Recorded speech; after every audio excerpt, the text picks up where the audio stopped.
ជំរាបសួរបងទាំងអស់គ្នាសម្រាប់បងដែលជាម្ចាស់អគារកំពុងដំណើរការជាមួយនឹងម៉ាស៊ីនភ្លើងយកទៅផ្គត់ផ្គង់ជាមួយនឹងបន្ទប់ជួលដែលមានចាប់ពី20ទៅ30បន្ទប់ចាកំពុងដំណើរការជាមួយនឹងម៉ាស៊ីនភ្លើង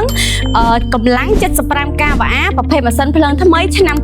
2026ចាដែលជាប្រភេទក្បាលម៉ាស៊ីនអេស៊ីសុយដែលមានមកភ្ជាប់ជាមួយនឹងប្រព័ន្ធអាតៃអូតូស្រាប់តែម្ដងងាយស្រួលខ្លាំងមែនតើសម្រាប់បងដែលយកទៅប្រើប្រាស់អីសម្រាប់ប្រព័ន្ធអាតៃអូតូនេះគឺនៅពេលដែលភ្លើងរត់ដាច់ម៉ាស៊ីនភ្លើងបញ្ឆេះពេលភ្លើងរត់មកវិញក៏ផលិតដោយខ្លួនឯងដែរហើយរត់តែពិសេសទៀតក៏មានមកភ្ជាប់ជាមួយនឹងប្រព័ន្ធ Smart Chain ដែលអាចឆែកទឹកឆែកប្រេងឬក៏មានបញ្ហាទៅលើម៉ាស៊ីនគឺអាឡាមជូនតែម្ដងយទៅពិសេសខ្លាំងមែនតើហើយសម្រាប់ម៉ាស៊ីនភ្លើងរបស់យើងនេះគឺជាប្រភេទម៉ាស៊ីនភ្លើងដែលភ្ជាប់មកជាមួយនឹង Dynamo ប្រភេទ Stanford ចាដែលមានការធានាចេញពីក្រុមហ៊ុនរហូតដល់ទៅ5ឆ្នាំទៅលើសេវាកម្មជួសជុលនិងរយៈពេល1ឆ្នាំទៅលើគ្រឿងបន្លាស់បូករួមជាមួយនឹងការ free សេវាដឹក free សេវាដំឡើងពេញ25ខេត្តក្រុងអញ្ចឹងបងដែលជាម្ចាស់អគារឬក៏ម្ចាស់អាជីវកម្មអីដែលកំពុងដំណើរការជាមួយនឹងខ្នាតធំ75 kVA